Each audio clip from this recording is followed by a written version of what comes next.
Hey guys, welcome to Chelsea FC Lions TV.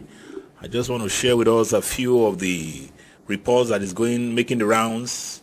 We're hearing right now that Roberto De Zerbi is now the fourth man in the group. So imagine like in the Bible when the Israel, the Hebrew children, the three Hebrew boys were in the fiery furnace. They said there was a fourth man within them, and that man had the face like that of God. So likely the Zerbi is that fourth man that we're noticing right now that has been kept under wraps for a while. But we heard of Enzo Maresca, Ruben Amorim, Kieran McKenna, and other funny names. Even Mourinho was mooted, Mourinho then heard of Xavi as the coach and Fabregas as his assistant. So I don't know how that came to be, but I just want to go through that managers list, that Chelsea managers requirement. When you go through that, I'll put it on the screen so that you guys could look at it again. Imagine the number one on that list is that the person must fit into the club structure, play possession-based football, must be collegiate and collaborative, must be comfortable dealing with the media. And the last one there is that he must be ready to go head-to-head with Pep Guardiola and Arteta. I don't know if Pochettino never went head-to-head. Imagine that classic game we played 4-4. When Cole Palmer stunned the stadium. I don't know how that is not head-to-head. Even in the first game against Arsenal, I remember that I think that was the second or the third game of the season. Arsenal struggled to pull out a draw, and that was a beautiful game. So I don't know what they mean by must be ready to go head-to-head. After all, we got something wonderful from Pochettino. So somebody should tell me, what does this Chelsea owners want, or what do the directors want? I can tell, because the Zerbi for me does not fit that bill. He looks like a coach in the mode of Conte. I see the Zerbi as a coach who, even judging by how he left Brighton, that is a red flag. So all of these lists I'm seeing here is far-fetched.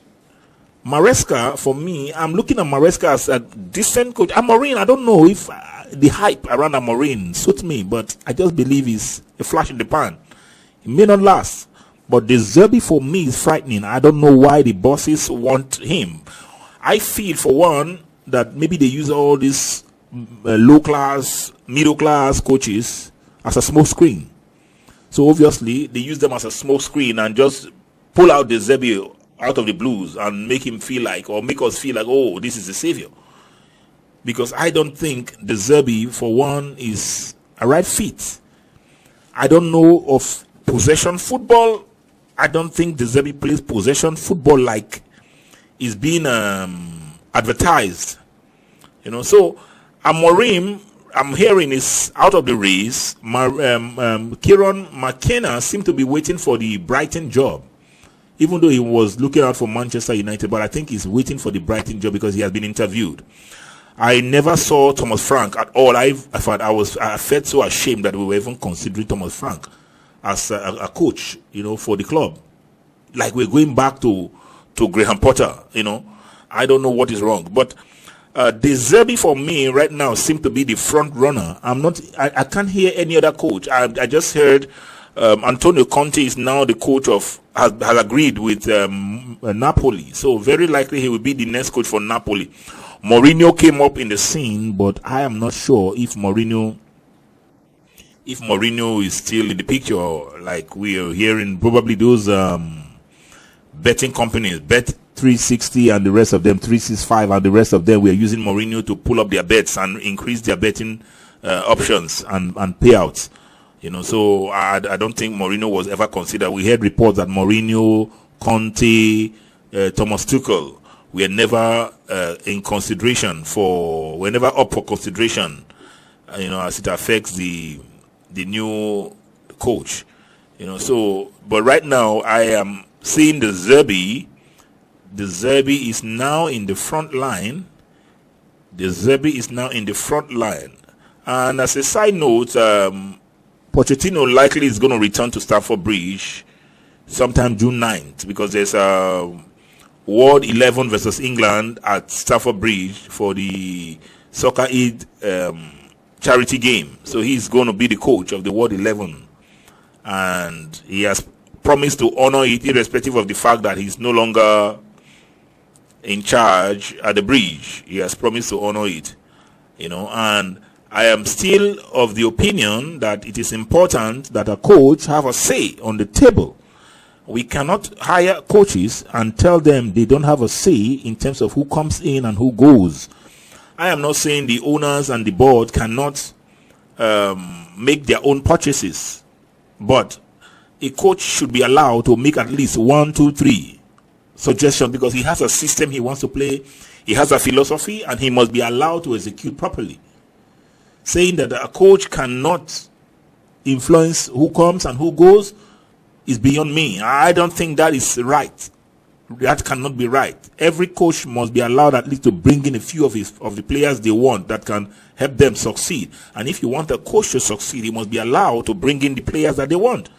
And now I am also reading that Pochettino's successor must have to accept the authority of the board and the sporting director. Just imagine this, with a control that could even stretch into elements on the pitch. Guys, please, I will be happy to hear your comments on this. I want you to share your thoughts. Imagine that the coach must accept the authority of the board and the sporting directors, and those control could stretch into elements on the pitch. Guys, we are not paying attention to that. Elements on the pitch. What does that mean? Is it that the board will now be picking the players for the games? Is it that the board will now be influencing who the coach must pick? So what does element on the pitch? What does element on the pitch mean? So I don't understand. Or elements of on-pitch coaching. Elements of on-pitch coaching. So will the board members come and stand on the sidelines with the coach, or be on the bench, or tell the coach what to do, or when to make substitutions, or who to bring out from the games? I don't understand elements of on-field coaching. So what is going on in our club? I don't understand how this can work. If you tell me, they say they felt the Pochettino's coaching methods, we are antiquated. That is what we are hearing, and they are old-fashioned, and they are outdated. So now, how did this man came to the club?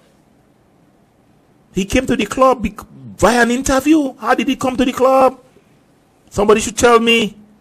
He was interviewed for almost 2 months, and these guys didn't see the coaching methods. They didn't do their own due diligence.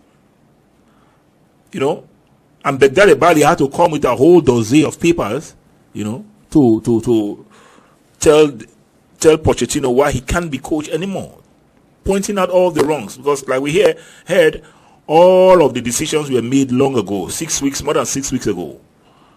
So I don't get it.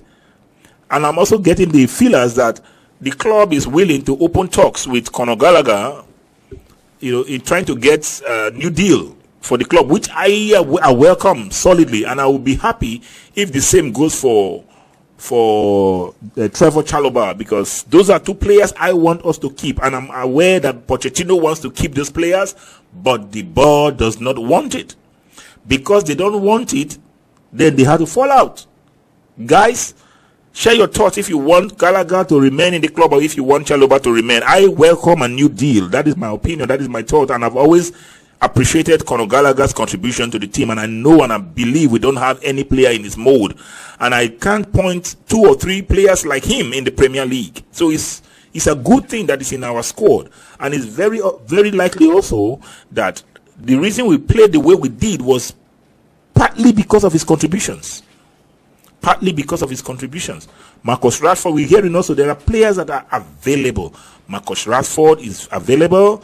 I'm hearing too that Man City are willing to sell Ederson. Ederson is a very good keeper. I won't take that off him. So if he is available for sale, I feel Chelsea should also look into that.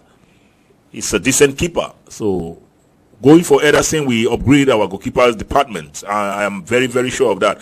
So guys, I want you to share your thoughts on